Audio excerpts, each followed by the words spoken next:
Is everybody in?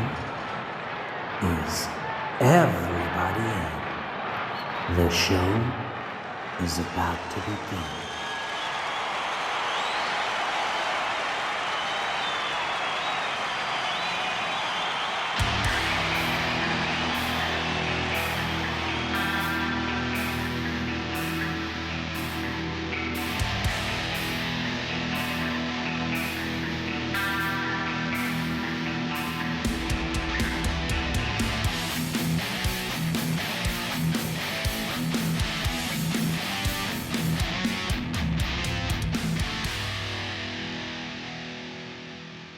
Hey, welcome to another episode of Concerts That Made Us. I'm your host Brian, and we've got something different for you guys this week. This week it's a Swapcast. So basically it's an episode of another great show that I had the pleasure of appearing as a guest on. It was released a couple of weeks ago, but in case you missed it, I wanted to release it on this show as its own episode. The podcast is called Copper's Corner Podcast, and it's a great show. In each episode, Copper and a guest pick an icon from music history and they go through their lives. You'll always be sure to learn something new, so make sure you go find it, subscribe and listen. Now, without further ado, let's get on with the show. Hello and welcome to Copper's Corner, the music history podcast. I'm Copper Kelly, your host, and this week we're going to talk about Elvis Presley, the host of another podcast that's called Concerts That Made Us podcast, and his name is Brian O'Connor. Hello, Brian, and thanks for joining us. Hey, Copper, how's things? I'm delighted to join you. Not so bad. I actually appeared on your podcast, when was it now? A few months ago now, I think, at this stage, was it? Jeez, it must be about 4 or 5 months ago, is it? Yeah. And so Brian has a great podcast by himself, and we'll talk about that now in a second. But today's subject is Elvis Presley. And Brian picked Elvis as his, I suppose, favourite singer. One of the favourite singers of all time, anyway. I did. So we're going to get into the life and times of Elvis Presley. Before we get into that, if you want to follow the podcast on social media, go over to Copper's Corner Podcast on Instagram, Facebook, and you can support the podcast over on patreon.com/Copper's Corner Podcast. Keeps the wheels a turning and the fires a burning. But yourself, Brian, if they want to find out where they can listen to the Concerts That Made Us podcast, where can they find you? Yeah, so it's available on all your favourite pod players. The best place is probably the website at www.concertsthatmadeus.com, and you'll find out all the info about that. So I interview guests about their concert experiences, their music influences. I've had many famous musicians on, like Copper, less known musicians like Nine Inch Nails. It's a good mix. There's up and coming artists and the odd famous one thrown into the mix, but we generally have fun, have a good old chat. Copper's episode will be a good one to start. I think I had the record at the time as being the longest episode that you had recorded. Has that been beaten since, I think, is it? It has. It was actually beaten by, I think, 3 minutes by your good friend Mark from Star Comedy Democrats. Ah, yes, he beat me by 3 minutes. Oh, I think we got, 2 hours out of it or something like that? So we had a good old chat. Yeah, it was just over 2 hours. Yeah. And we probably could have kept going. Of course, what I like about your podcast, you ask the guest, what's their first concert, what's their last concert, favourite concert, the worst concert, and this kind of thing. And it's just it makes for a really good conversation. I think I've said to you before, when you're listening to it, kind of time just kind of melts away, and it's really, really enjoyable to listen to. But I suppose, what made you start the podcast in the first place? Well, for the last couple of years, I got into podcasts maybe about 5 or 6 years ago. And I suppose, like many people, I was always thinking I'd love to make my own podcast, but I couldn't think of what it'd be appealable or what I could do it on that I'd be interested in. Because like most podcasts, they'll start off and then 8, 9 episodes in, the host will get bored and it'll just die away. Yeah. So I wanted to make sure it was something that I'd stick at. So last year with the pandemic, there was no live music. I love going to concerts. So I thought to myself, I can't be the only person that misses concerts. And you know what's good crack? Talking about concerts. So let's start a podcast and ask people on to hear their concert stories. That way, if there's a band that you've always wanted to see, maybe they haven't come to your country yet, there could be there could be someone on the podcast that has seen them, and they'll have some cool stories that you can hear, you know. Yeah, like my mate Mark Bulger here, he traveled around Europe following Pearl Jam, and that was a interesting episode. He had all sorts of ups and downs in that one. It was. I've always wondered myself what it'd be like to follow a band on tour, you know, around Europe or around the world. And he was the first guest now that I've had on that actually did that. Yeah. It was a great episode. Lots of very interesting adventures along that. Yeah. It was a brilliant one. Sure. Yeah, you've had lots of different singers and I suppose musicians that have played with big names in all of music pretty much. You had one guy who played with Slash and this kind of stuff as well, isn't that right? Yeah. I think that could be Eric Ferentinos you were talking about.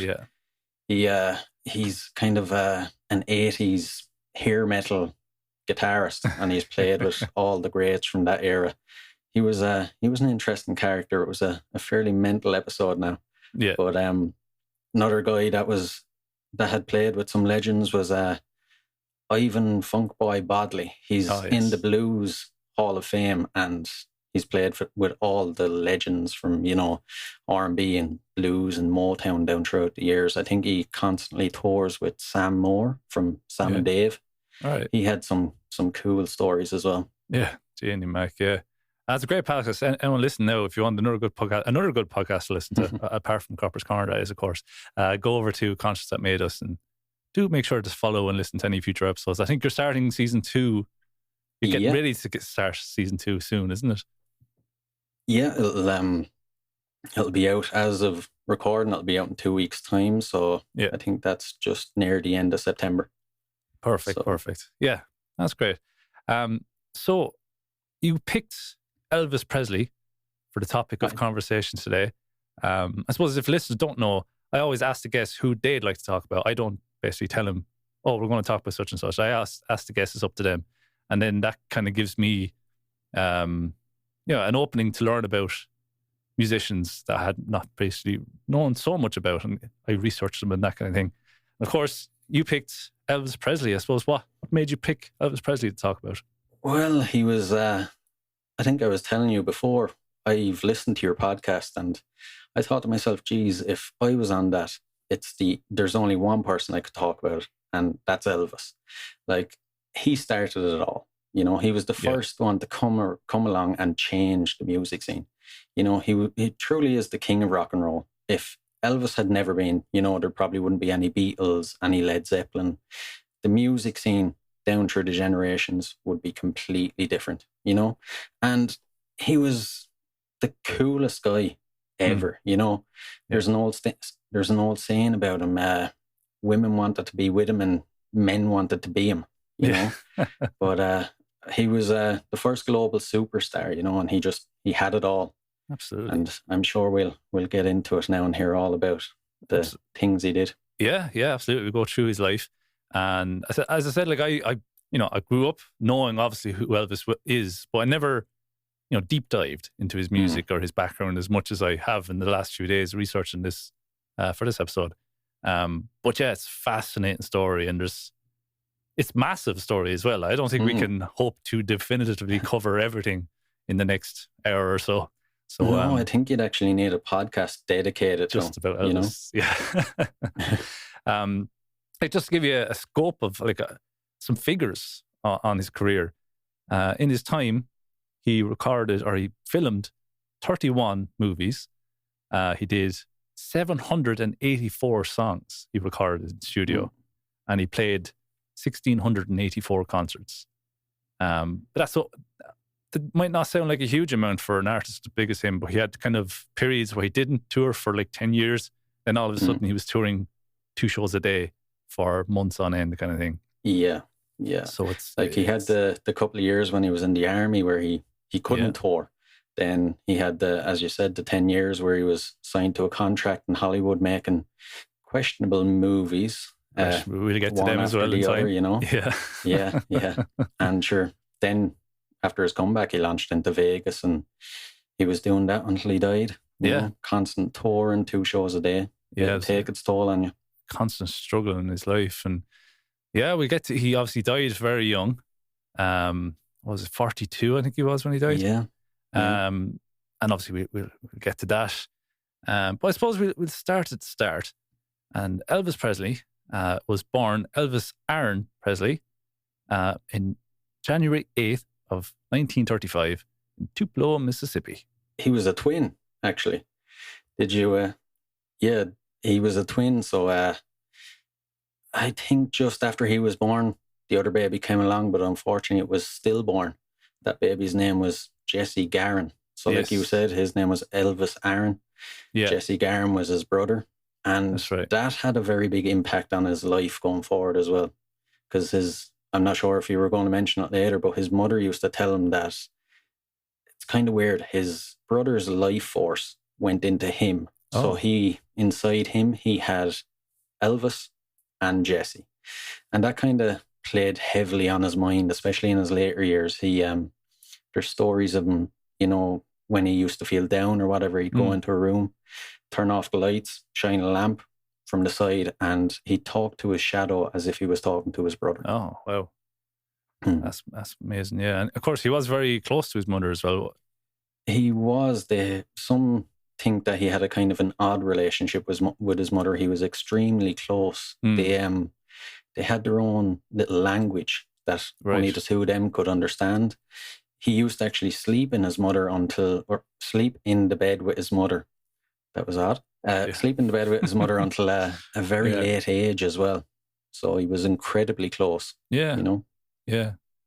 But yeah, like he, when he was younger, I think he got a job as a truck driver in order to basically pay his way into get some recording sessions of basically get some demos done with a band consisting of himself, guitar Scotty Moore, and bassist Bill Black.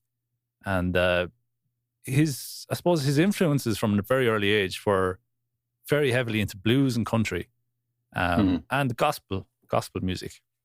So country, myself being a country musician, can relate to the country side of things. He was very influenced by that, but also the blues and the R&B as well, rhythm blues, you could call it back in the day. And of course, the gospel, the whole religious side of it, and it played heavily into his music from the early days. It did go off into a different direction later on in his career. He had a flamboyant, I suppose, personality from a young age, and he was actually very shy though when he was going to school. Oh yeah. He wasn't very popular, and for one of his birthdays he got a guitar, which was a major thing. As you said, they were very poor, and there was a couple of years where his father had went to prison. So his father had sold a pig to a guy, and he had signed the wrong figure on the check. And the father thought to himself, I'll just add in an extra digit there. But he got caught. I think he got sentenced to maybe 3 years. So that was very tough, and it was probably one of the poorest times in their life. They had to, they lost the house they were living in, the little shotgun shack that he was born in. Yeah. They had to move in with relatives, and his mother Gladys had to do a lot of odd jobs and taking in other people's washing and laundry and just to stay afloat. But I think that's something else that influenced him, or was kind of weighed heavy on his mind for the rest of his life. Yeah. Because when he started making money, he would buy his mother everything she ever wanted, even stuff she didn't want. Like, he bought her loads of Cadillacs, and he had an obsession with Cadillacs in the 50s. Yeah. He bought his mother Cadillacs, and he wouldn't ever buy his father anything. If his father wanted something, he gave him a job and made him work for it. Like the Cadillac, for instance, he bought his mother the Cadillac, and then he paid his dad to be her chauffeur. You know, so he was very tough on his father. He'd never give him anything for free. He always made him work for it. But I know you mentioned... Sorry, the thing is with his mother as well, he said that his mother never asked for anything either. He probably just bought her everything, but she never asked for anything. She didn't want anything like that. And that's always why I suppose he had a big affection for her that way as well. She wasn't trying to get anything out of him and anything like that. But yeah, sorry, go on what you're saying there. That's another reason why, or a main reason why he bought Graceland as well, his famous house. It was for his parents to have a proper big house that they wouldn't want for anything, you know? Yeah. And of course, he was going to live there as well. But I was just going to say is when you mentioned the recording contract and he wanted to record with the band, when he was 18, he was working as a truck driver. Yeah. And he wanted to, tying into his affection for his mother, he wanted to record himself singing for her as a gift for her birthday. Right. And he went in and I think it was a song called My Happiness. Went in.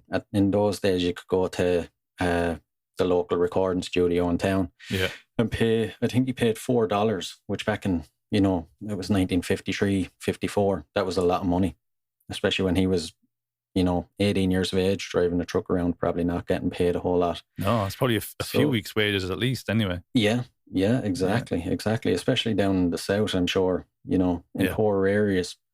But the lady that was working there, the secretary, took a shine to him. Her name was, I think it was Marion Keister. Right. Took a shine to him, and she stuck in his mind. And a couple of weeks later, Sam Phillips, the head of the recording shop there, he was on the search for months for this new artist. He wanted an artist that was white, but sounded like a coloured person or like a black person, and sang like a black person. Yeah. Because the area they're in, it was full of black musicians and, the R&B, blues, So there was, segregation back then, they Definitely. couldn't really play black people on the radio. Yeah, the civil rights movement hasn't really started at all at this stage. Exactly. It's maybe murmurings of it, but it's kind of still very old-fashioned times there. Yeah. So he was a great fan of that type of music, but he wanted to be able to play it. So he wanted to find a white singer who could sound exactly like them. So a couple of weeks after Elvis had made the record for his mother, Marion, the secretary, said to him, I think I might have found the perfect guy. This young guy came in a couple of weeks ago and recorded this song. He's brilliant. You should listen to him. So he called Elvis in and he got a couple of session musicians, Scotty Moore and Bill Black. His name, Bill Black. Bill Black, yeah. He got them in to back him up. And they were there the whole day. Elvis was singing ballads and slow songs. And Sam, say it for me. Bill Black. Or Sam Phillips. Sam Phillips. Yeah. Nothing was really jumping out at him, He thought it was the same thing he sees every day when people are trying out, and he was, the day was coming to a close anyway, and he was getting kind of more and more fed up, and he was like, right, guys, I think we better pack it up. So Elvis was obviously disappointed. He thought he'd missed his big shot. So he turned around to the two guys and he was like, hey, do you know That's All Right, Mama? And he said, just follow me, I'll start playing it. And for any listeners that are familiar with that song, it's not a slow song, it's very upbeat. Yeah. And the minute you start playing it, then Sam Phillips's ears perked up and he was like, oh my God, press record on this straight away. This is it, I've found my guy. I always think to myself, imagine if that little moment hadn't happened. There'd be no Elvis. Just a sudden split thought, hey, let's just do the song, rock it up a bit. It basically became rockabilly. They dubbed it rockabilly, that sound, that kind of fast-paced rock and roll. And it kind of retained some of this kind of blues influence on it as well. But yeah, I think that was his first major hit anyway, was That's All Right in July of 1954. And he was recording with Sun Records over the next year. He had songs like Mystery Train. And so he started making live appearances in regional roadhouses and clubs. And he eventually had radio performance on the Louisiana Hayride, which we actually referenced in the last episode. Hank Williams, he was a mainstay on that back in the day. He started to become popular, getting hits out there. And then Mr. Colonel Tom Parker began to come into the picture. What's your initial thoughts on Colonel Tom Parker? He was Elvis's manager for basically all the rest of his life. Yeah. I wouldn't have much good thoughts on him now, knowing what I know about him. Sure, he was great launching him to stardom and, getting him in. He was kind of like one of these old, old circus managers or old I suppose in Ireland we'd call them gangsters, but Yeah. a real wheeler and dealer kind of slimy, slick guy. Greasy kind of a... Yeah.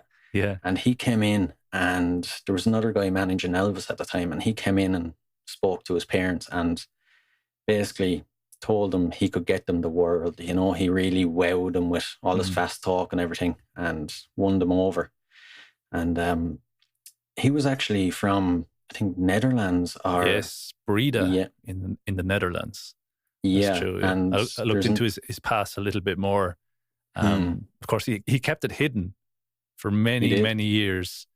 As far as the world knew at the time, his name was Thomas Andrew Parker, and he was born in Huntington in West Virginia shortly after 1900.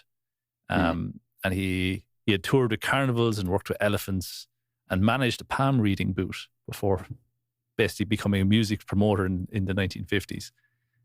But the thing is, Parker never held a US passport. Although he did serve in the army, he did serve as a colonel. He was actually a private, and he went absent without leave. He went AWOL for a time in 1932, and he served several months in military prison for desertion. But then he was only released after he had a psychotic breakdown where he was diagnosed as a psychopath, and he was discharged from the army. And then a few years later, when World War II was happening, there was the draft, and Parker ate and ate and ate until he weighed more than 300 pounds in order to get the upper limit of the weight so he wouldn't have to be fit for service, let's say. That's dedication. Yeah. His history started to kind of come out, and towards the end of his life anyway, he actually was, he was from Breda in the Netherlands. But he was obviously saying he was from West Virginia, and he's born there in 1909, and is the seventh child of a delivery driver. His real name was actually, I'll say this right now, Andreas van Kujic. I'm guessing. I'm not very good on my Dutch. Sounds good.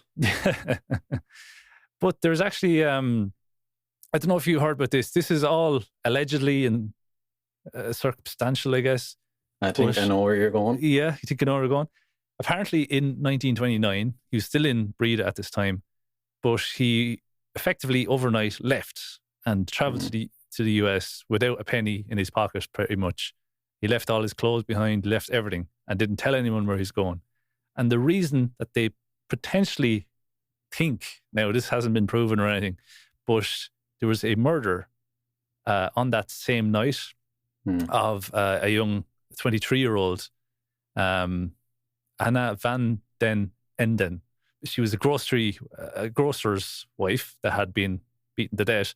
But people can kind of link it, not just it's kind of circumstantial evidence, but basically she was killed on that day and he left town that night and made a new life from new identities, all that kind of stuff for himself in America. What have you've heard of that story before, have you? I have, and I'd be very inclined to believe that it's true. Yeah. Knowing how he behaved later in life. But that's actually the sole reason why Elvis Presley never performed outside of America. Yeah. Because the colonel wouldn't let him out of his grips to go over there without him. Yeah.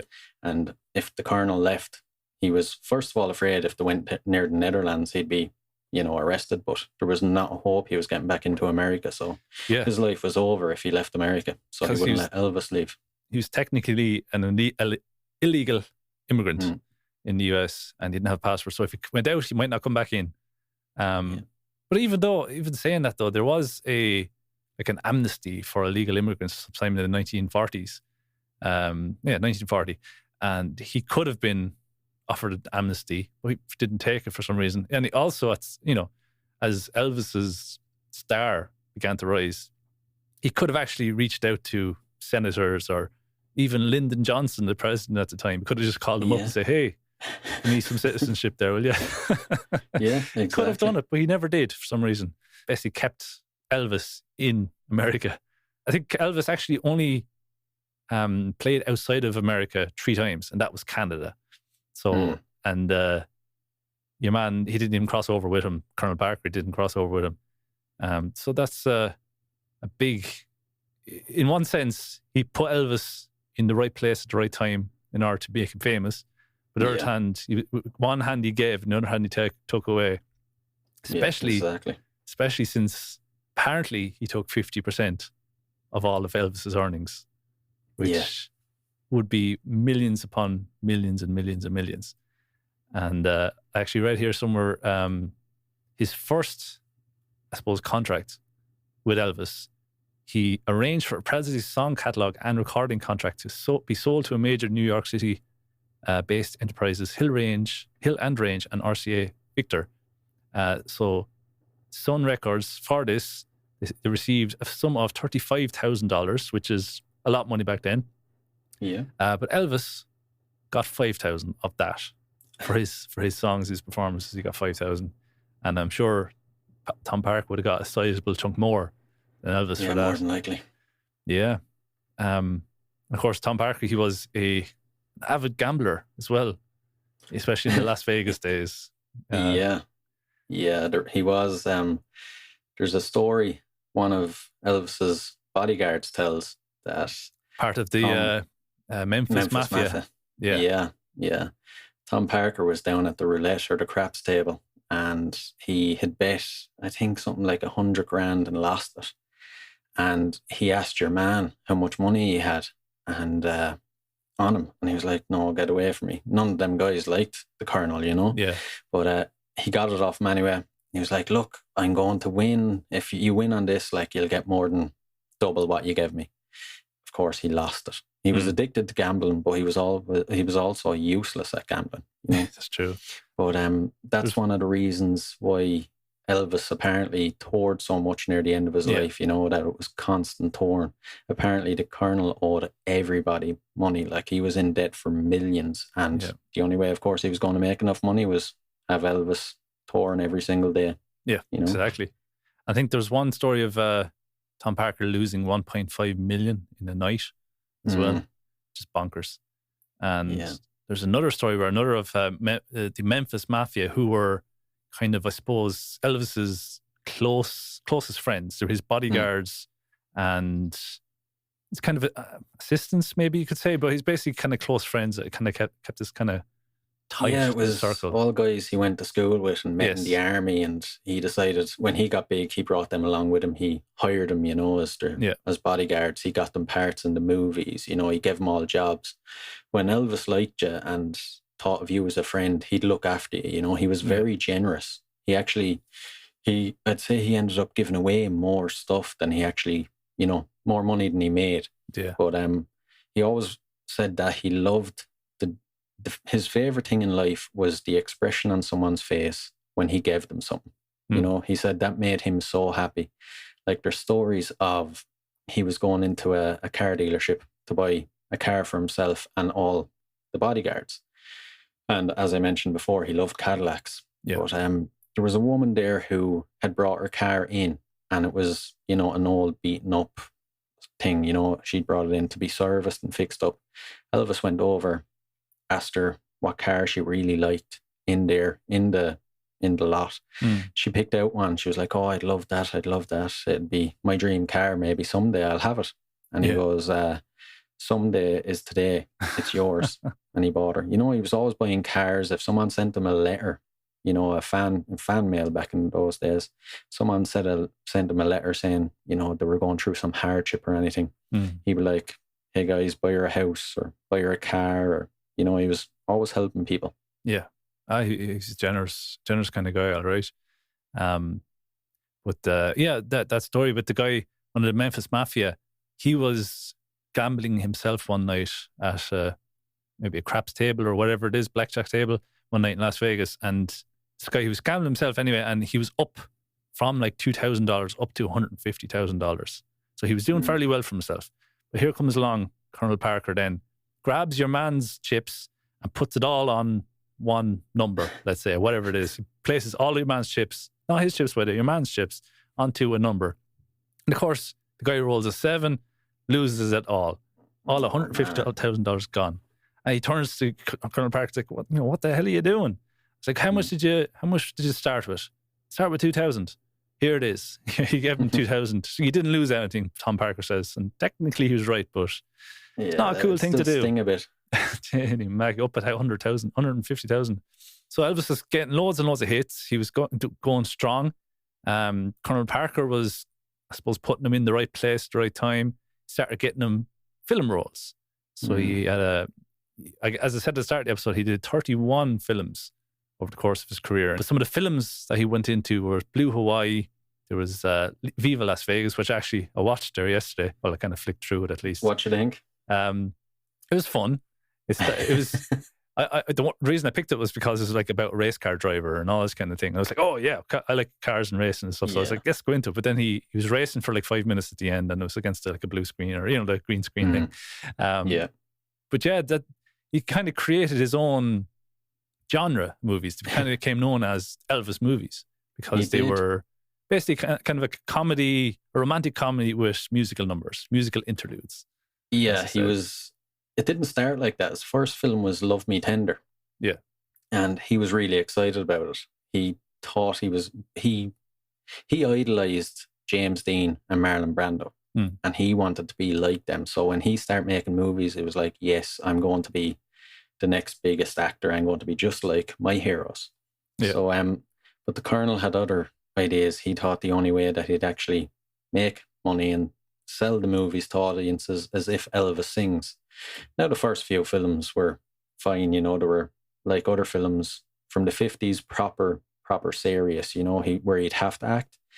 Then they got into a habit of basically making the same film over and over. He was either a race car driver who could sing, or a speedboat racer, or a boxer, or, he was always trying to get the girl. Exactly. And the girl didn't want any part of it at the beginning, but then warmed up to him, that kind of idea. Yeah, there's if I had to pick one from the later movies that I'd watch again, maybe, because they're all the same, but one that's probably the most fun is called Kissin' Cousins, and there's two Elvises in it. So he's like this army guy, and they're going into the bush in Tennessee where there's hillbillies. And he has to convince the hillbillies that live there to let him and the army put a big missile base on their land. But he finds out that they're his cousins. And one of them is actually like his identical twin.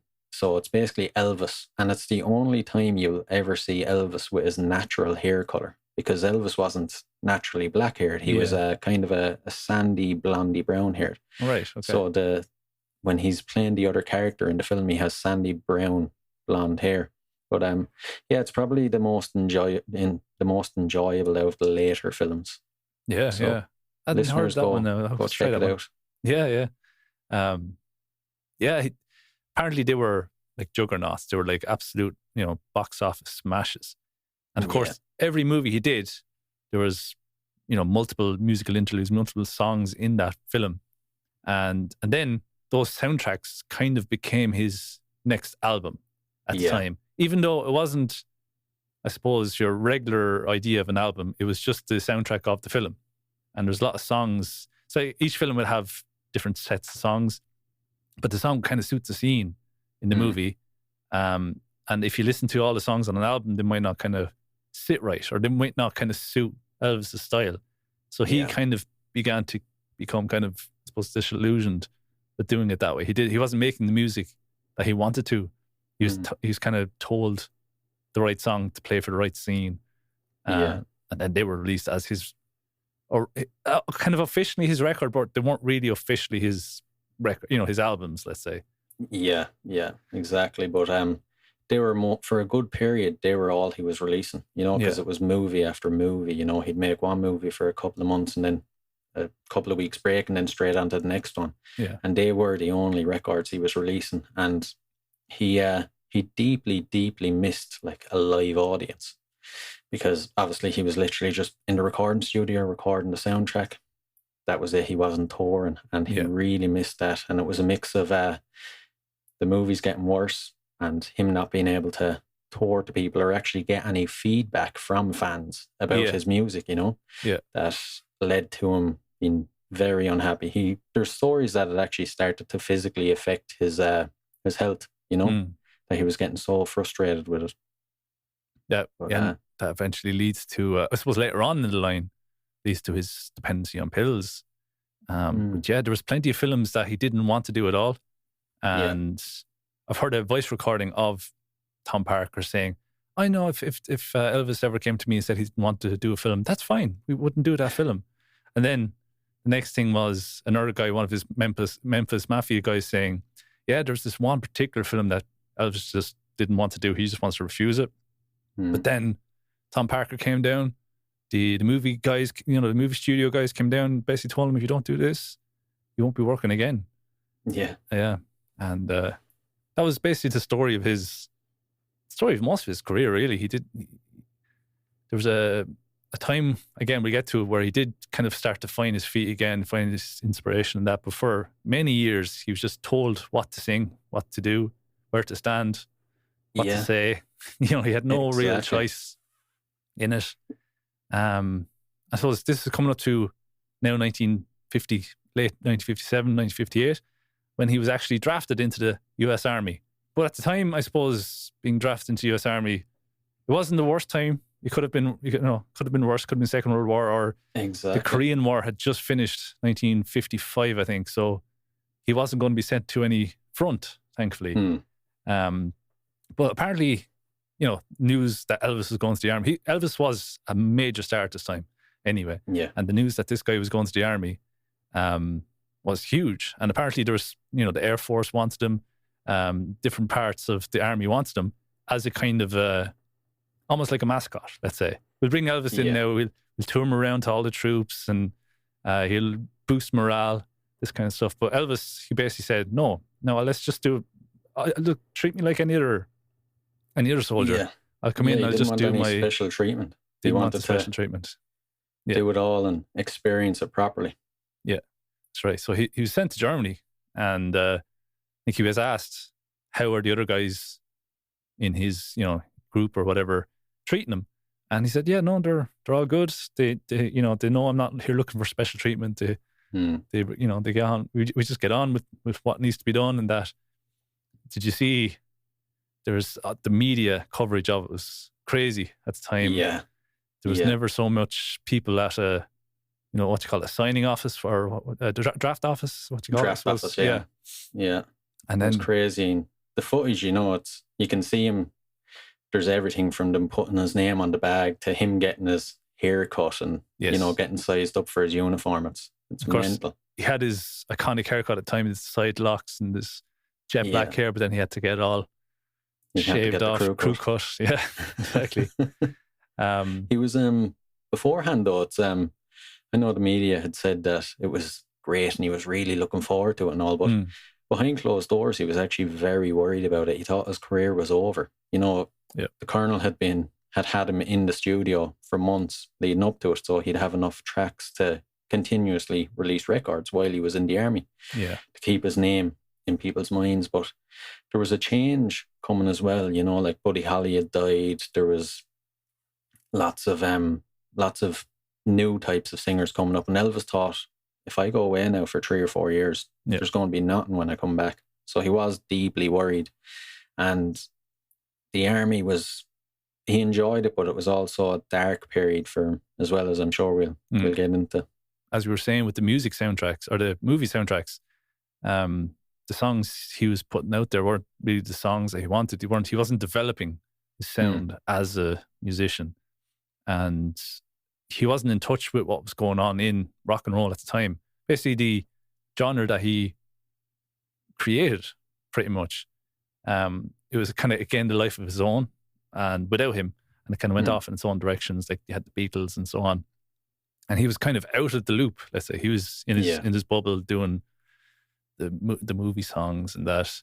And I suppose before this as well, he had this kind of reputation as being, the rock and roll had a reputation of being like the devil's music. It was full of sex and horrible, terrible stuff, corrupting the youth of America, this kind of thing. And he was on the Ed Sullivan Show, This is a fairly famous one. I think it was just before he went to the army. And they had to frame him from basically the waist up because he was very known for his pelvis. Elvis the pelvis, they call him. He was shaking his pelvis, and apparently that was the height of ludicrous carry on. And so on the Ed Sullivan Show, he was framed from the waist up, but everyone kind of knew what was going on underneath the frame, let's say. And it's just funny the way it's, if some of those people back then, if they had seen something like, Cardi B today or something like that, they'd probably die right on the spot, I'd say.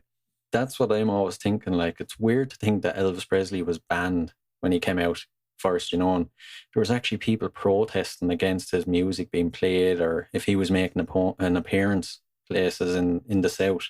Right. There'd be protests there, a lot of angry parents and everything saying that he was no good for the youth and everything. And all he was doing was literally like shaking his legs when he was on stage and dancing around. I suppose they were so used to singers like Frank Sinatra just standing still in front of the mic, Yeah. But he was good, getting wholesome passionate singers.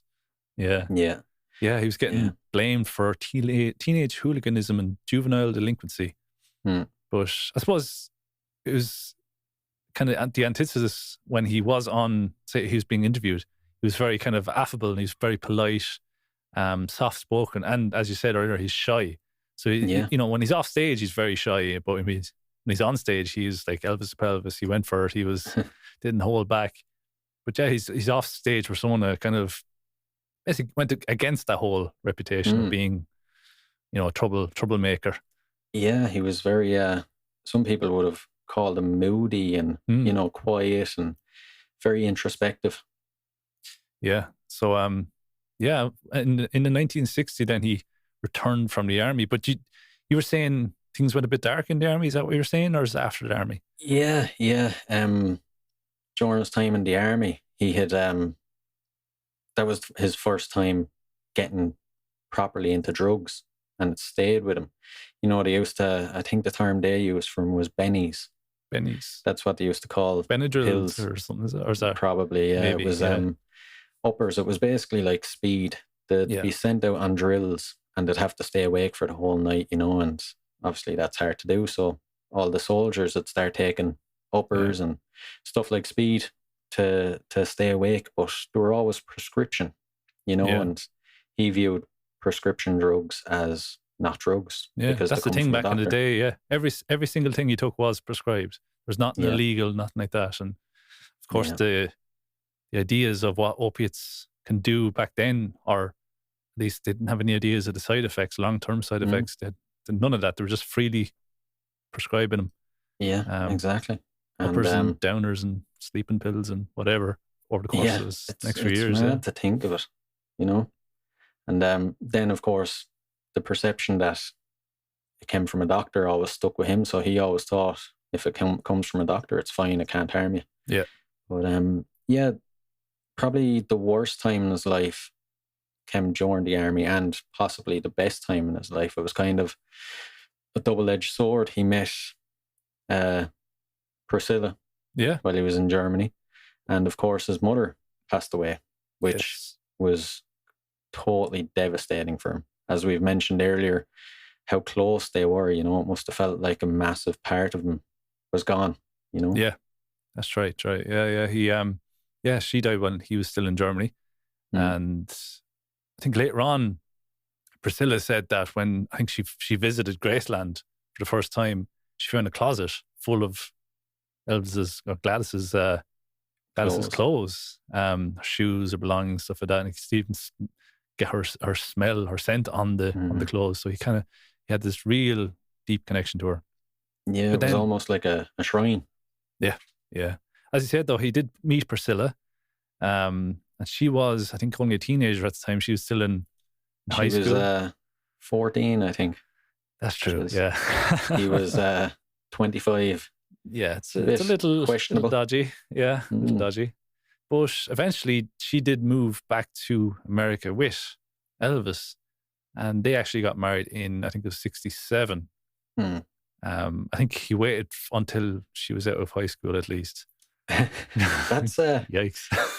as legendary as he is, that's something that I don't know, you can't get past, like, People don't he talk went about that back- part so much. No, they don't. Yeah. But after the army, he went back to the States and back to Graceland and kept sending her letters. And, there's Yeah. a famous thing of it's a little audio clip of him. It was like, when I got back, they kept asking, was there anyone special? And I have to say no. And That's true, of course, yeah. they got pictures of her at the airport, and they kept saying the girl he left behind, but he said no, there was no one special. But he kept writing her parents then and asking, could she come and live in Graceland? And that his grandmother, who lived in like a little granny flat on the grounds of Graceland, that she could live there, and his grandmother would take care of him, and he'd make sure she goes to school, and there'd be nothing romantic until she was 17 or 18. But I don't think it lasted more than a week that she was living with the grandmother. Yeah. It's very, very odd. But there's a couple of singers back then that Jimmy were like Page was one. that. Yeah. Jerry Lee Lewis as Jerry, well. that was his, Jerry Lee Lewis married his cousin. Yeah, and I think she was like 12 or 13. Something like that, yeah. There was weird. It's a very strange habit of these guys doing that kind of thing. But I suppose we've mentioned Graceland, we didn't go into it before, but Graceland, of course, was Elvis's mansion that he has in Memphis, Tennessee. Apparently it's 13.8 acres inside. And I think he bought it for something like $104,000 in, I think, the 1950s, something like that. And of course, that's where he lived anytime he wasn't on tour. And now it's, it's a tourist attraction. You have a museum, thousands of people coming from all around the world. And you hear stories of people like, say, this one woman in Australia, she goes twice a year, every year for the last 16 years or something like that. Yeah, it's mental. I think it's like either the number 1 or number 2 most visited places in America. It's a protected building now as well, of course. Right, Protected historical building. Yeah. And of course, it has cool the... What? So, it has the iconic gates out the front as well, with the music notation on it, and the Elvis playing the guitar. And he's buried there as well, isn't he? He is out in the garden. Yeah, so on big anniversaries of his death, let's say, you could have tens and tens of thousands of people, of tourists coming, of Elvis fans coming from all around the world to come see him. Which is it says here you could have had 650,000 visitors a year. And obviously that was before pandemic times. But I'd say it's creeping back up again, to be honest with you. I'd say so. But it's like Disneyland for Elvis fans. Yeah. Really. There's so much there, and pardon me, there's so much there, and you can go see his planes, his cars, his suit. There's a big massive building across the road now. It's like a big warehouse where it houses everything he owned. And there's I think there's like a super VIP ticket you can buy where it'll bring you through in small groups. You have to put on these gloves, but it'll actually let you hold his jewelry and his car keys, stuff like that. But it's mad. Yeah, it is. But it's kind of cool that it's there as well for Elvis fans. That's it. And I suppose then, when getting back to the timeline, when he did come back from the army, he was straight back into the movies again. Colonel Parker had him straight back in. As you said, while he was in the army, he had a stockpile of songs lined up and ready to release every few months or every few weeks or whatever it was, to kind of keep his name out there, kind of keep in the minds of fans. But then, he'd be straight into the movies. You had Change of Blue Hawaii, Change of Habit, Viva Las Vegas, all these films. I could go on and on, list them all out, but we'd be here all day. But he had very famous songs from these films. Like, as I said, the soundtracks were being released, so you had like Viva Las Vegas and all these kind of songs that were kind of standout. And even Priscilla Presley she says, not all of them are bad. You did have the good ones now and again. Yeah. But that's obviously not where he wanted to be as a singer. So, and again, this is a period of time from before the army to up to 1968, he hadn't toured at all. He hadn't played a gig in like 10 years, something like that. Yeah. And I think the last gig he did was for like a charity gig for the army, somewhere around 1958, give or take. I think that was the last gig he actually did in front of people. Yeah. Yeah. Yeah. But the first big gig he had in that 10 years was the 1968 special. Are you very familiar with this particular special? I am, yeah, the comeback special. Yeah. That was massive, you know, and such iconic as well imagery with it. You can see him on the little stage surrounded by people and in the leather suit with the Gibson, is it a 355 or something? I think guitar. It's a 355, yeah. Yeah, and, it's a big semi-hollow body acoustic electric guitar. And he's sitting there with the original guys from the 50s, Scotty Moore and Bill Black. And, there's a small crowd as well. There was about less than 100 anyway. It was like maybe 60, 70, and they're all kind of a select group of kind of invitees. Yeah. Yeah. And they're all very close to him. Like they're only about a foot away from him. Yeah. And, so if you picture he had this square stage in the center with Elvis and the band, and then the audience was kind of around him. And apparently, before he went on, he brought in one of the guys in the band and he told everyone else to leave the room because he wants to talk to the guy from the band. And he goes to him, look, I don't want to do this. I want to call this off. Like I've been practicing the songs earlier on, but I can't remember what songs are. I can't remember the stories I'm going to tell between the songs. My mind's a blank. I can't do this. But his friend goes, look, I'm not going to tell you what to do, but I think you should do this. You know, I'm not telling you this to make money or anything of this. He's like, just for your own sake, I think it's wise to go and do this. Yeah. Yeah. So Elvis did go out, and I saw the first few minutes when he went out, and he stood on the stage, he looked around like people, they kind of like me. He's always afraid of how people would react because he'd been away for so long, and he was so like deathly nervous. Yeah. And he went up and he picked up his guitar and he sat down. He just started strumming this rock and roll song, this 12-bar blues kind of a song. And even for the first few minutes, he didn't sing. He's just jamming.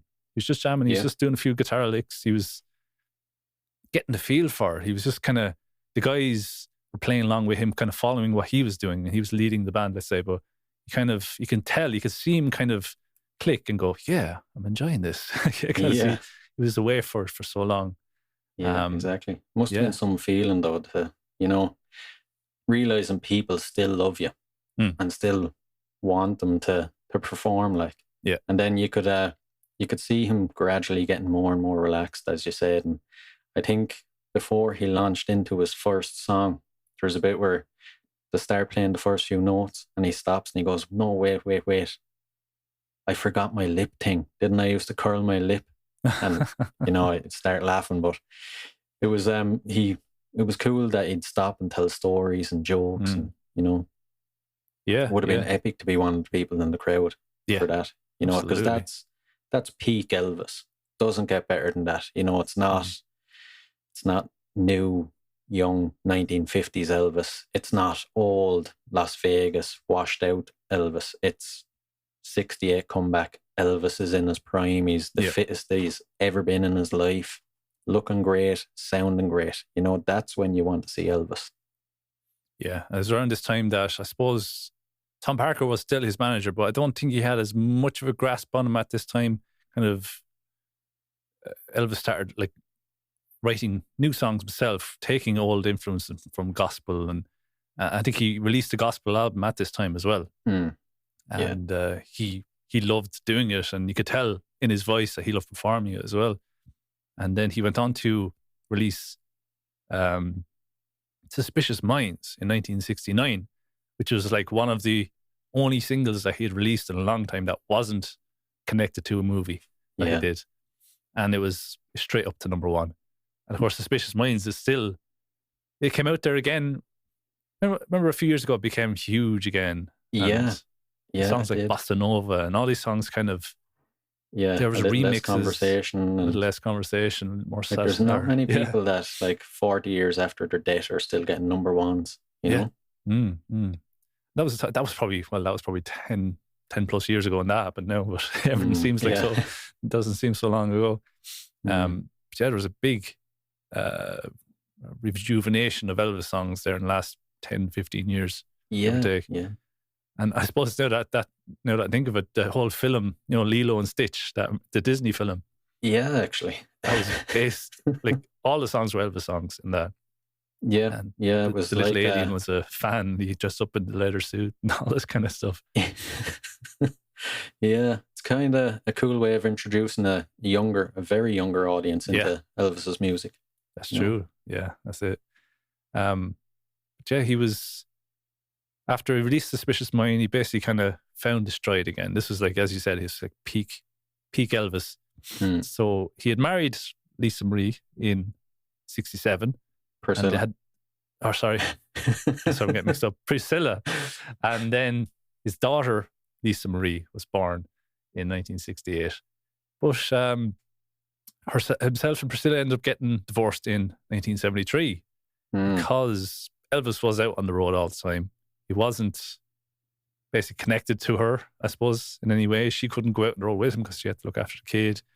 Yeah. And I suppose they drifted apart. But apparently she was saying that they were still holding hands in divorce court. There was still great affection between the two. They just couldn't make it work, I suppose, long term. Yeah, the thing was he couldn't seem to understand that, he had to be faithful when he was out on the road, and he'd got very used to, the rock star life, being out on the road, and he'd be, he might be only home for 1 month a year, and he'd be touring the whole time, and, many, many women every night. But, and he felt like she should be fine with that.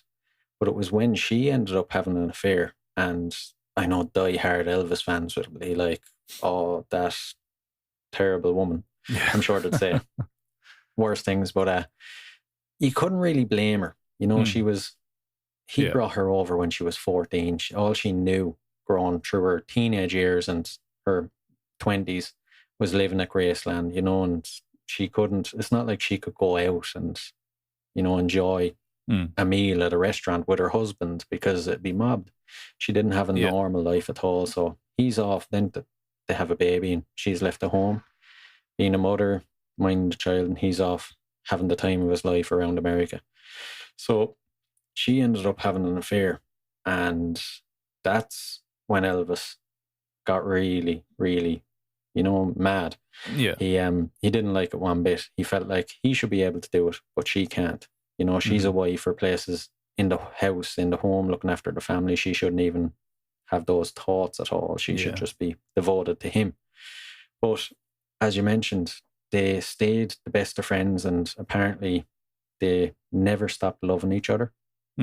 There's I think you're referring to the famous photograph of them leaving divorce court, and they're holding hands and smiling, which is unusual to see. But yeah, they were very amicable to each other, and the best of friends even afterwards, and still in each other's lives.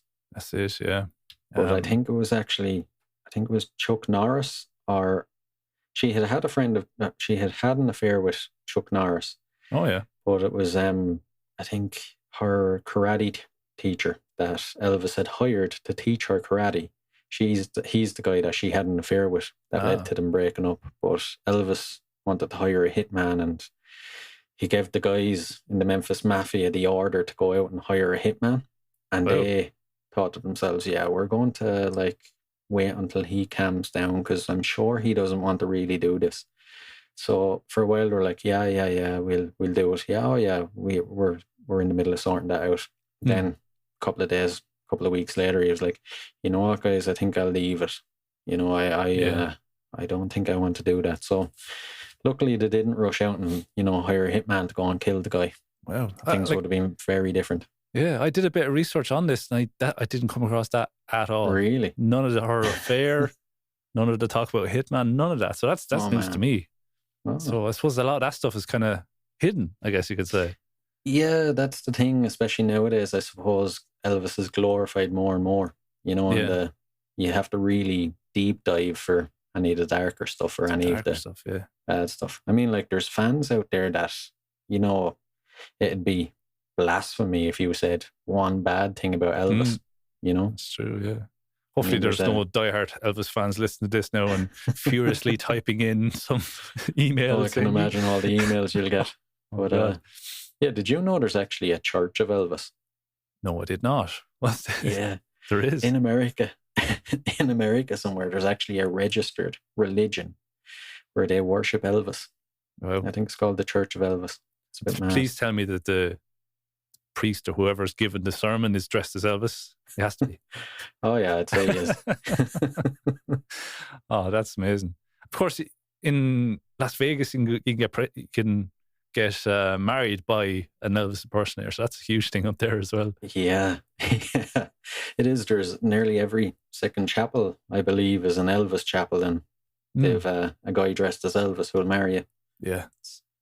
It's been an experience, but I think it's a bit cheesy. I think so too, yeah. Make a good Instagram photo, but that's about it, I'd say. Exactly, yeah. Yeah. So it was during this 1973 that they got divorced. And of course, this was because of the huge touring schedule that Tom Parker had Elvis on.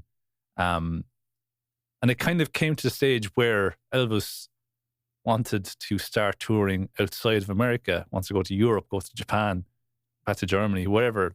Because there was, obviously, he did have an audience out there. People were clamoring for him to go. But of course, we mentioned earlier that Tom Parker didn't want to do that in case he didn't, for one thing, he didn't want to let Elvis go on his own. Yeah. Or he didn't want someone else to look after Elvis while he was over there because he wouldn't have full control and he might end up losing Elvis or whatever it is.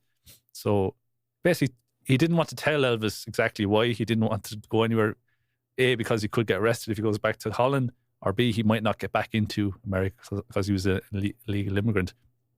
But he kind of, bet around the bush, I suppose, and kind of didn't give Elvis a real clear, this is why we're not going to Europe or anything like this. But what he did do in, was it 1973, he decided to get around this conundrum where Elvis wants to leave the country. Tom Parker decided to put on a satellite show. So are you familiar with this? This is Aloha from Hawaii via satellite. I am, yeah. It was a great idea by the Colonel to, to quieten Elvis for a while, to stop the nagging about leaving the country. Yeah. Because technically he had to get on a plane and cross an ocean to get there. Yeah. But it was the first globally televised satellite event. I think it had the highest figures of people tuning in as well. It was a global event. It was huge. There was loads of media coverage around it. Basically, it was a gig performed in Aloha that was being satellite, what would you say? Streamed, as you say nowadays, broadcast around the world to potentially millions and millions, if not billions, potentially. And Elvis, obviously, he was deathly terrified as well about this. He was so nervous. There's another thing about him. He was incredibly nervous about all this stuff because even going back to the 68 special where he was just performing in front of just a few people, then all of a sudden, I think his next gig after that, like a few weeks later or whatever, was in Las Vegas where he was in front of thousands, let's say. And he was like an absolute nervous wreck the whole time. But you wouldn't tell. As soon as he got on stage, it was just, once he found his flow, he was away. Yeah. You wouldn't tell. The personality came out. And some people were saying that the person that he was on stage was Elvis. And then he had to kind of act, when he was off the stage, act this kind of shy person. But when he went on stage, that was real Elvis. Whereas a lot of musicians, the other way around, it's kind of, they're just a normal person, then they go on stage and then they become a new character or whatever. Yeah, it's an odd one, all right. But he would suffer awful with his nerves, as you were saying. For years, he'd have a lot of stomach problems when he'd get nervous, and then of course the eating wouldn't, and the stuff he ate wouldn't help, But and this show, this Aloha from Hawaii, this was just after his 59 show engagement in Las Vegas. So this was Colonel Tom Parker in his most controlling state, was getting Elvis to perform 2 concerts a day, possibly 7 days a week, if not 6 days a week, in Las Vegas as residency, as you call it, as it's called nowadays, Las Vegas residency. But yeah, 59 shows in 30 days. It's madness, isn't it? And like, you know, being a musician, if you know, getting up and playing for an hour or two, you're pretty much drained from that, and then you don't want to have to go and do it again, and then the next day twice again. It's just it's you don't know thoroughly how you could exhausting. keep it up, like really, and obviously he didn't, and no, as we'll hear, but even for that amount of years, how you could keep it up, you know, practically working every day, and you know, like he wasn't, as we mentioned before, he wasn't the type of person to stand still on stage. No. When he was in Vegas, he started adding karate. He was obsessed with karate. So he started adding karate moves into his stage act, you know. And if you watch him, like, he's sweating buckets and he's moving all over the stage. He uses the full stage, doing that twice a day, you know, in the afternoon, then in the evening. That is going to kill you eventually. Yeah. And it was said that as well, these people that were coming to these Las Vegas gigs, these were people that had money, let's say. They weren't the general public. They weren't the people that Elvis necessarily wanted to play to, because at the front of the stage you have dinner tables, and those dinner tables, in order to get one of those tables, you had to lay down a lot of money for your ticket. So these were kind of high rollers, kind of older people that wouldn't, I don't know, they probably just wanted to be there to be seen to be there and not necessarily listen to Elvis. So wouldn't appreciate him. Wouldn't appreciate. So Elvis is here playing to these people, and he didn't get anything back off them. Yeah. So that's the thing, when you're playing live, you do love getting a response from the crowd. You know, they cheer what you're doing, and they let you know what you're doing is right, and they give you an energy, and you know, you make them excited, they make you excited, and it kind of builds the energy and basically makes a good show. But he didn't find that. He really missed the fans from years ago, you know, the younger teenagers and younger people who'd be screaming and getting so excited, you know. Like, you must know yourself, when you're performing, if you were performing to a lot of people eating their dinner and, you know, maybe just glancing up at you every now and again, how would that make you feel, you know? It's horrible. There was one time I performed to a group of accountants and actuaries. Right. It was kind of... it was a slow gig. They sound like a fun bunch, all right. Less about that would say the better, I suppose. But so he did the Aloha from Hawaii. Aloha from Hawaii, yes. Yeah, head's going now at this stage. And then after this, then he did start doing tours around America. It wasn't just stuck in Las Vegas. So he was eventually getting out to Texas and different places and kind of perform in front of the general public, and not just these kind of fat cats that were smoking cigars in the front row, let's say. So he did start getting out there. But the thing is, when he was in Las Vegas, his whole day-to-day routine was get out of bed, do the show, go back to bed, get out of bed again, do the second show, go back to bed again. So he's pretty much in his bed, to the stage, and back to his bed. He didn't leave the hotel for the whole month, let's say, and basically had him and his Memphis Mafia were hanging around him. So his 7 to 15 guys, let's say, at any given time. And so it's him in his hotel room, in his bed, to the stage and back, and just hanging out with the same few people day in, day out. There were times, there was one story from one of the Memphis Mafia's guys, that they came into the hotel room.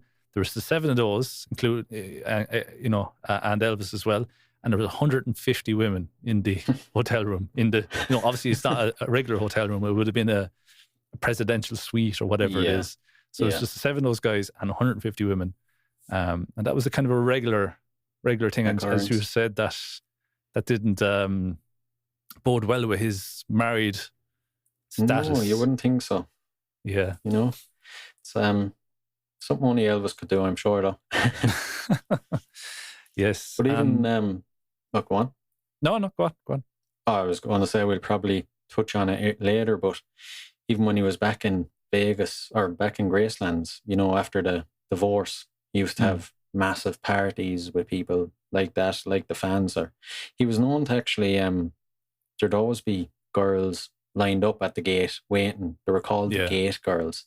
They'd be waiting at the gate for when he'd drive in or drive out, and he'd always stop and, sign stuff for him. He was always very good to the fans. He'd give them time, Yeah. But he was known for actually inviting them up to the house, and they actually became friendly with him, and he knew them on a first name basis. There was like groups of them. He had a house out in California as well. Yeah. And these two separate groups would actually get to meet each other, and they became friends then. And it was like they had a network between each other, and they'd contact each other and be like, oh yeah, Elvis is out here. There's no point queuing up at Graceland, or vice versa. Yeah. But for Christmas and everything, he'd actually hire out the local nightclub and throw a party for all the girls at the gate and everything, and he'd go down. But it's a weird life, having that many people around you and being able to throw parties like that. And a lot of these parties, as you mentioned, would have been 14, 15 men, including Elvis, and 100, 150 women. Yeah. It's I suppose the less said, the better. So, and once you get used to that kind of lifestyle, it's hard to do anything else, Yeah, it'd be hard to walk away from it. And even the guys in the Memphis Mafia, like, they were married as well. They all got married around the same time as Elvis. They were the same age as him. They were getting to the age where you'd be getting married, settling down, and they'd have to deal with, like, Elvis wanting to party and wanting to, live the single life while they had their partners, and a lot of them would have lived maybe on the grounds of Graceland with their wife, or very close to them, just down the street, Mm-hmm. And Absolutely. he wanted to constantly be doing stuff with the guys. If he was bored, the guys had to be there, ready to, whether it's go off racing cars, driving motorbikes. They you'd wonder how their wives put up with it. And I know a lot of them ended up getting divorced as well. But you're basically at Elvis's beck and call. But there was a thing, I remember hearing the guy saying as well, if he was in a bad mood, you had to be in a bad mood. But if he was in a good mood, you had to be in a good mood. And it was the same with, with drugs as well. If he was taking 7 of these pills, you had to take 7. And he wouldn't let you not do it, which was tough on the guys as well, I'm sure. Yeah. I remember hearing some of the guys from Memphis Mafia talking about that, and how, I suppose, when he became dependent on sleeping pills and the uppers and the downers, his mood, especially after he got divorced, his mood was up and rock down. Bottom. Yeah, rock bottom a lot of the time. He'd fairly get angry a lot. He just wasn't himself, especially after getting divorced. That kind of shook him, I suppose. It wasn't what he wanted in life. He's very family-oriented kind of guy. So he became a very moody character, you could say. And then the drugs would have, exacerbated the moods as well. So when he's happy, he's really happy. And when he's down, he'd be terribly really down. Yeah. But as I was saying earlier on, he didn't think he had a problem, and he didn't think he was doing anything wrong, because he got them off a doctor. Yeah. But his personal doctor was called Dr. Nick, and he'd bring him up in the middle of the night, and he'd send over an envelope, and there could be like 100 pills in it, and he'd be taking 50, 60 pills a day. Pills crazy. To go sleep, to wake up, for everything. Yeah. It's crazy. You'd wonder how he lasted so long. Yeah. And was it a case that his doctor was, I suppose he was charged with neglect, or, malpractice, you could say, after Elvis' death, but he did get away with it, whatever happened. I suppose you can compare it to Michael Jackson's doctors, same kind of situation. Very similar. Very similar. And of course, did Michael Jackson actually marry Elvis' daughter, Lisa Marie? He did. So, It's kind of two world icons, music icons in their separate eras. They're very connected. Yeah, the king of pop and the king of rock. Yeah, that's it. And then two of them kind of went out I suppose, a similar enough way, now you think of it. They were very similar, actually, and both kind of young. I think... Michael Jackson was about 50 or something, wasn't he? And then... Yeah, I think he was, wasn't he? something around that, yeah. Of course, Elvis was only 42 when he died, which is it's madness. But I suppose we're getting to that there now. This is kind of coming into the last few years of his life where his incredible touring, I suppose, schedule was just absolutely bonkers. He never had he'd have like maybe a week off or 2 weeks off here and there, and he'd go back to Graceland. And I think one of the final albums that he recorded, he didn't even want to go to the studio anymore. He was very disillusioned with the whole thing. He wasn't in love with the music anymore. It was just something I had to do in order to make more money, in order to keep this whole machine. Start feeling like a job. Run. Yeah, exactly. Yeah. So he basically said to him, look, if you want me to record an album, you bring the album to me. So he he did it in Graceland. They got a recording truck outside. They snaked all the wires from the truck into the house, and they set up in the jungle room, as they call it, him and the band. And they basically recorded one of his final albums. I think it was there was some gospel in it as well. Now I haven't got the name in front of me here now, but that was like the last recording that he did was in Graceland, because he just didn't want to go to a studio anymore. Yeah. As I said as well, he recorded something like 784 songs in total over his career. And that's a long, long time in the studio. Yeah. But I love being in the studio myself, but there comes a time when that's a bit too much, Yeah, I'd imagine. And as you said, he was 42, it's not like he was 62 or 72 and he was after recording 700 and something songs. Yeah. That's a lot in such a short period of time. Such a short time. So basically coming to the end of his life, I suppose you could say, he was starting to gain weight, which was, a cardinal sin in Hollywood, in anywhere like that, in the music business or whatever.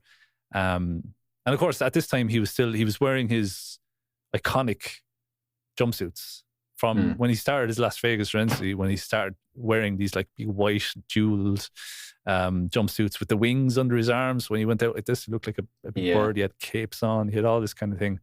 But yeah, the lifestyle kind of started grinding on him. He started getting overweight. He couldn't sleep, so he's taking a ton of sleep pills. He's taking uppers, downers. He started very bad diets as well. He had terrible diets. Really greasy, deep fried foods.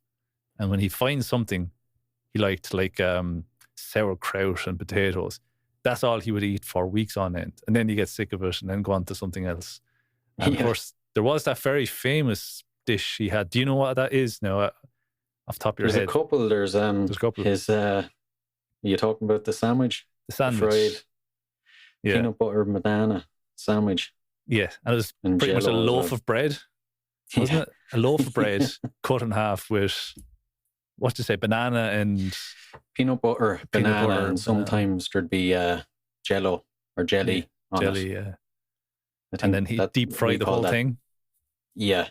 So you covered in batter and deep fry it. I've actually had it myself, and it's quite nice, but I could only eat one half of a normal sized sandwich of it. It's really filling. But like he was eating, as you said, a whole loaf. A whole loaf. That's probably 5,000-6,000 calories at least. And your normal daily, recommendations, like 2,500 for a man anyway, 2,500 calories a day. He was eating probably twice that in one meal.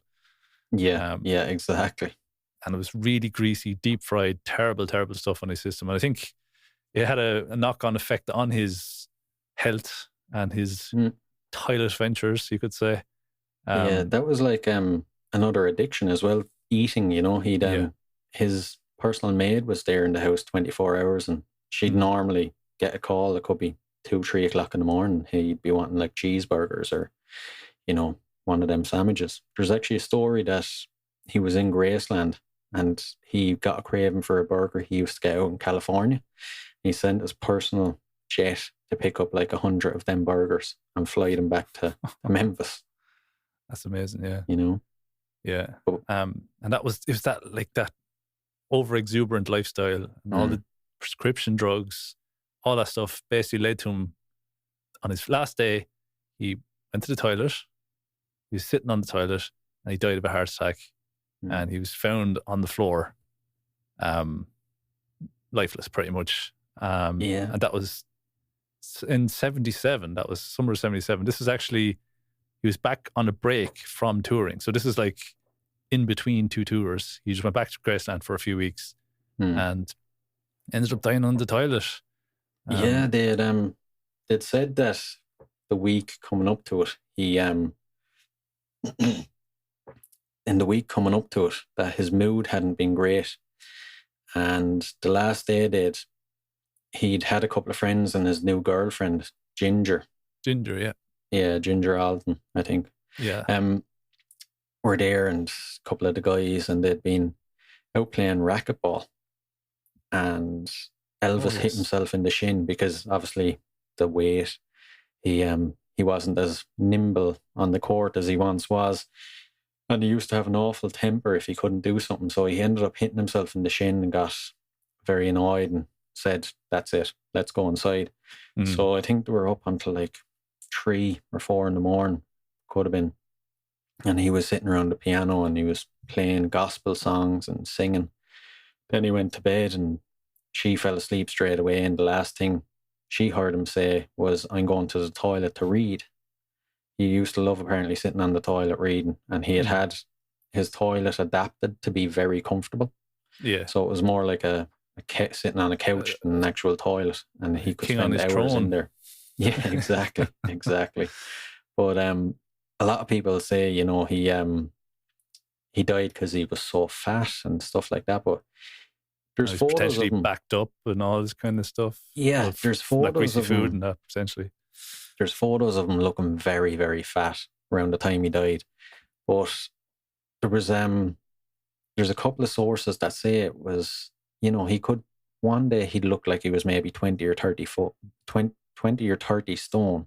Then the next day he could look like he was, you know, 15 stone. As you said, it was because he was backed up. He had an elongated intestine and a lot of issues with his intestine. Yeah. And his stomach couldn't process food properly. And he was obviously eating the wrong type of food if you have any sort of stomach issues. Yeah, definitely. So he mightn't be able to have a movement for weeks at a time. And then it'd happen where he'd need to have a movement, but he'd need to have it there and then, you know, he'd almost need to be on the toilet. He couldn't stop it. And one of his greatest fears was about pooing himself on stage, to put it nicely. And I think it might have actually happened one night when he done a karate kick. Whoa. He kind of stained the pants a bit, and it really embarrassed him. Yeah. There was one thing that they could have done to solve it, and he refused to do it. They would have given him a colostomy bag. And his exact words was, "I'm Elvis Presley. I'm not walking out on stage with a colostomy bag hanging out of my jumpsuit." Yeah. So no. So he kept on going, and the issues got worse and worse. And the more pain he'd be in, the more painkillers he'd take. That's true. Which weren't great. Yeah. You know, and more comfort food he'd eat then as well. And Exactly. Yeah. Jeez, this is the stuff that you don't hear this stuff in the documentary. Yeah. Not most of them anyway. No. But even this reminds me of I suppose before he died, when he was on tour, going back to Tom Parker again now, there was a time when I think Elvis was in bed. They couldn't really wake him up or something like this. He was due to go on stage very shortly. They couldn't really wake him up or anything like that, but Tom Parker got wind of it. He came to the door, knocked on the hotel door, which he actually never visited, apparently. Him and Elvis were they're separate, like, he'd see him on Showtime or whatever, but he never made, never mingled socialized together. Yeah, never socialized. So it was strange to get Tom Parker turn up at the hotel door, and one of the Memphis Mafia guys opened the door and said, "Hey, he's in the bed there. We'll get him in a minute." And Tom just goes to him, "Nothing matters more than getting Elvis on stage tonight and having him perform. Nothing matters more." So he went in apparently into the room, lifted up his head, started smacking his face, dipped his head in water, all this kind of stuff in order to wake him up and get him on the stage. And that's the kind of thing that basically led to all the pill taking and all this stuff and all his eventual death, all that lifestyle. Just exactly. I'd heard a similar story to that. Could be the same one, or maybe a different one, but it was that he almost had OD'd. Oh. And the Memphis Mafia couldn't wake him, and he was going blue in the face and, vomiting. And they panicked. They called the doctor and Colonel Parker. And that's why he came to the room, and the doctor was in there. Okay, maybe we were hearing the different versions of the same story. Could be. Yeah. But he went in there and slapped them around and everything, and he came back and he goes, I don't care what happens to that man as long as he's on stage tonight. That's the most important thing. That's it. Yeah. And that's really telling about how he felt towards Elvis, and what Elvis had to deal with. I think he was actually brought up on charges as well for, I suppose, what would you say, endangering his life? Maybe not that far, but he was brought up on charges about how he treated Elvis. But again, he was let go. Nothing never stuck. He was always of the mindset that, Elvis, he could have just told me he wanted to stop at any time. No problem. If there was a song he didn't want to do or a film he didn't want to do, that's no problem. He didn't have to do it. But the truth of the matter was very opposite. He always said, if you don't do this, you're not doing anything else. Exactly. They kind of had like a father-son relationship. It was almost like Elvis was afraid to say no to him. Whatever he said, Elvis just shut up and done. Because Tom Parker was all about the business side of it. He was always about getting the next thing, moving on to the, making that connection, getting onto the next stage, getting onto the bigger stage. That'll get more exposure to get onto the bigger stage and all this kind of thing. Whereas Elvis just wanting to just kind of connect with fans and make music, and the general kind of musician story, pretty much, isn't it? Yeah, exactly. It wasn't about being the superstar. It was about the music and the fans. Again, he had to make so much money because Tom Parker was getting 50% of it, and he was gambling it away. So he kept needing more money. So he kept getting Elvis to go out on more tours. And he was like a cash cow for him. Yeah, he drove him into the ground completely. Even Elvis, though, Elvis was nearly broke when he died as well. He only had, I know it's, for us it's a lot, but for Elvis, when you think about the money he made during his lifetime, he only had $1 million left in the bank. Oh, yeah. He would have made like hundreds of millions, if Tom Parker didn't take half of it. And even if he wasn't driven into the ground and died at 42, he could have obviously gone on for many, many more years. And maybe, Well, you'd imagine so anyway. He could. Yeah. I don't think if he hadn't died then and he had lived, I don't think he'd still be alive now with all the health issues he had. He's still, I suppose. Yeah, that's true. That's true. But after his death, there was mourners from around the world gathered at Graceland, his home, of course. And again, as we said, to this day, they still go amazing. Yeah. Thousands of people, hundreds of thousands of people a year go from all over the world. And of course, people that didn't see him, that say people that lived in Europe or Australia or wherever didn't get to see him tour, they made the journey over to Graceland after he died to see his grave. But then, about the whole, I suppose, conspiracy that Elvis didn't actually die and he's still alive. Yeah. And there was reports for years and years that, I saw Elvis, he was down the supermarket and all that kind of stuff.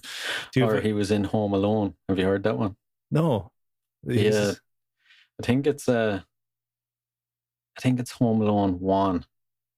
And whichever one of them is anyway, I think it's not, I'm nearly sure it's number 1.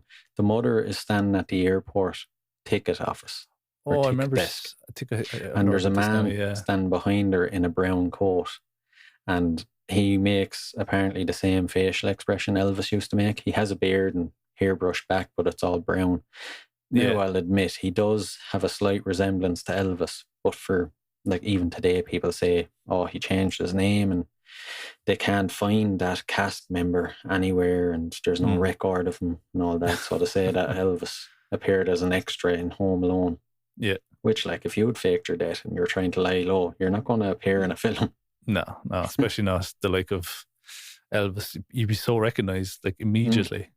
Yeah. Before you even step into before you get out your car, pretty much, someone will see you, Yeah, exactly. So, yeah, there's a lot of those kind of, like, Paul McCartney from the Beatles, there was a whole thing about him. They said that he did die and that he was replaced and all this. There's lots of these, it's always these kind of conspiracy theories in this way. But the Elvis one was a big one that was kind of perpetrated, or, it went on for many years, people saying this and it's always those kind of Yeah, it was always those kind of those magazines that they used to have, those kind of alien magazines and the National Enquirer, that kind of stuff. Yeah. They're always in those, and he's an alien now, and he's flying around the spaceship. yeah, it's mad. But there's Facebook groups, massive Facebook groups of like there could be tens of thousands of people in them that show evidence that Elvis is alive today. They strongly believe Elvis is still alive. And I actually know of one group where the admin says that she won't tell who she is or give any details about herself, but she's in contact with Elvis every day. She's very close to him. Oh. And every couple of days she starts the day off by posting a message directly from Elvis to the fans in this group, which I have to admit is very nice of her now. But it's just, there's extremes, like there's having fun with the idea that, he faked his death and, went off to live a happy life, but then there's the extremes. There's the fanatics who like strongly believe in that he is still alive, and they go overboard. Yeah. But so is it a fact that they can't accept that he died? Is that probably Elvis is bigger than life, and he couldn't have died. I don't believe it. That's probably a big part of it. I'd say. Yeah, he was so.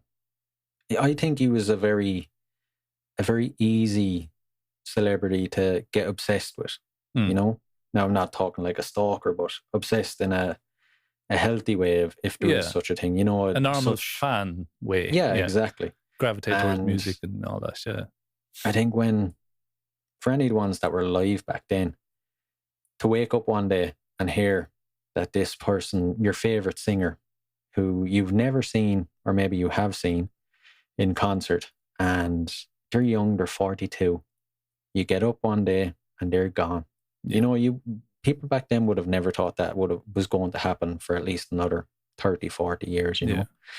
And I'm sure for some of them it almost felt like a family member had died, Yeah. So, and they say that if you were alive at the time, everyone would remember where they were when they heard that Elvis had died. Yeah. It's like, I suppose in our generation, you remember where you were when you were told that 9/11 happened, let's say. Exactly. So it's a similar, or like when JFK was shot or something like that. It's just, a when global Elvis event. died, global event. It was news, the king is dead. That was like the headline all over the world. Of course, we never said about whenever he left the building after a gig, they always announced Elvis has left the building. Yeah. And he used to hop out off the stage straight into a car and gone. He'd be gone before the music even starts. Yeah. Or before the music even stops. Yeah. So when he died, like he left the building for good.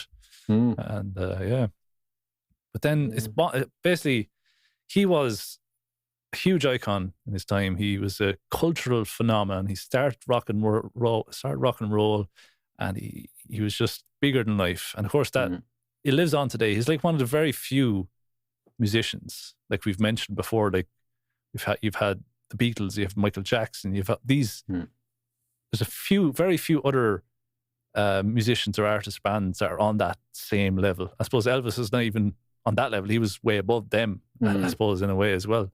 And because part of what kind of drove him so, to be just so despaired towards the end of his life was that he had no one on his same wavelength. He had no one, say, even in the Beatles, they were like one of the biggest bands in the world, but there was 4 of them and they kind of all relate to each other.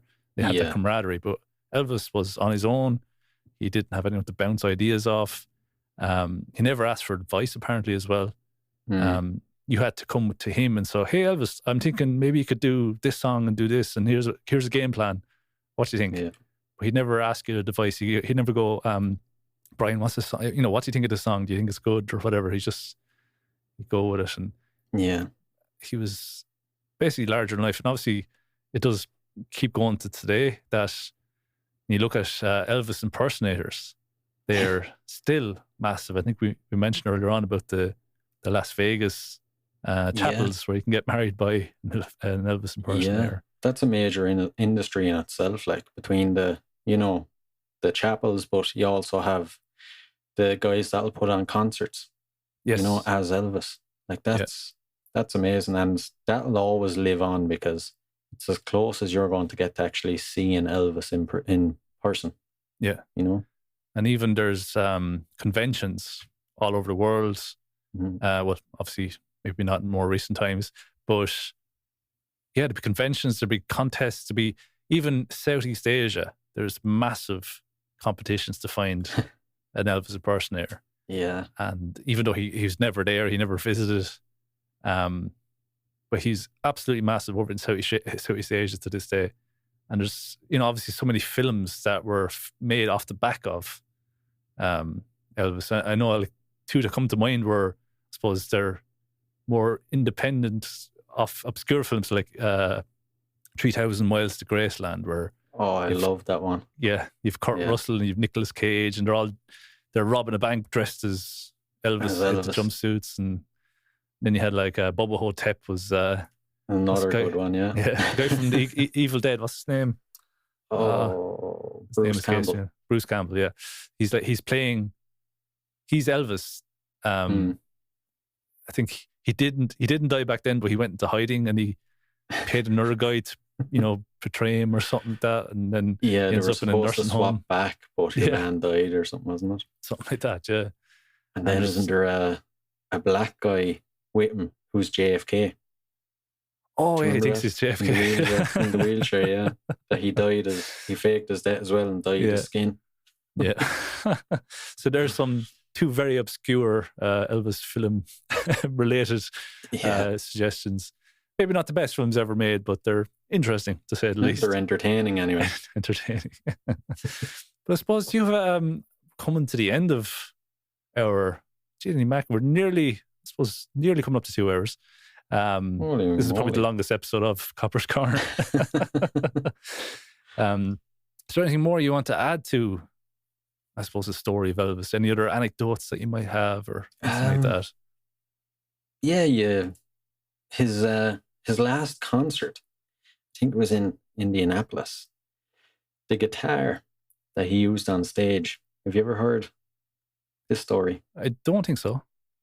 So he was walking off stage, and we mentioned Ginger. Yes, already. His girlfriend at the time of his death. Yeah. Yeah. So his brother, or her brother, worked for Elvis. He had been a cop, and he'd got injured, I think, and he was off for a while, and he started being a bodyguard. And Elvis asked him would he come full time, so he eventually did. So he became his bodyguard, and he was at the last concert working. And when he came out, Elvis handed him the guitar and said, "Here, this is for you as a gift." Wow. He brought it home, put it in his closet, thought nothing of it. I think it was like a month later Elvis died. And for years he could never bring himself to look at this guitar. Yeah. But he ended up being contacted years later anyway and asking would he sell it. And I think he sold it for like $2,000, something small. Oh no. Yeah, and he paid off. He'd paid off his college fees, and he always says that Elvis helped put him through college. He went back and he studied to be a lawyer. But then this guitar got sold to, I think it was the National Enquirer, and they done a competition. But that guitar now is valued at like probably $100,000, if not at more. Least. Yeah. When you said he sold it for 2,000, I was like, I died inside a little bit, because it'd be worth, like, that guitar would be worth maybe 2,000 new if you were to buy a new one of that model. That particular model being Elvis's last, live guitar. I'd say now it's worth hundreds of thousands, but perhaps. Yeah, but that guy plus thousands actually was interesting. So he went to college, studied to be a lawyer after Elvis died. He went into the entertainment industry as an entertainment lawyer, and he ended up being the head of one of the divisions of Sony in America.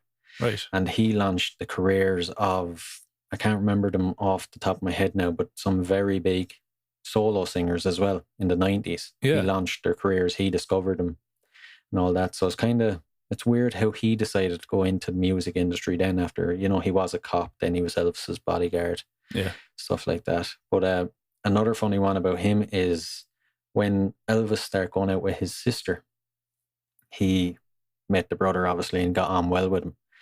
And he used to invite him motorbike riding, motorbike racing, whatever, that all the guys would have their own motorbike and, you know, they'd take off, could be in the middle of the night, drive around for hours. And he didn't like motorbikes. And so he started thinking of excuses why he couldn't go and it'd never work. One of them was that he'd broke his leg while on duty and he was off for a while. So Elvis bought, I think, like a side cart so he could still come on the rides.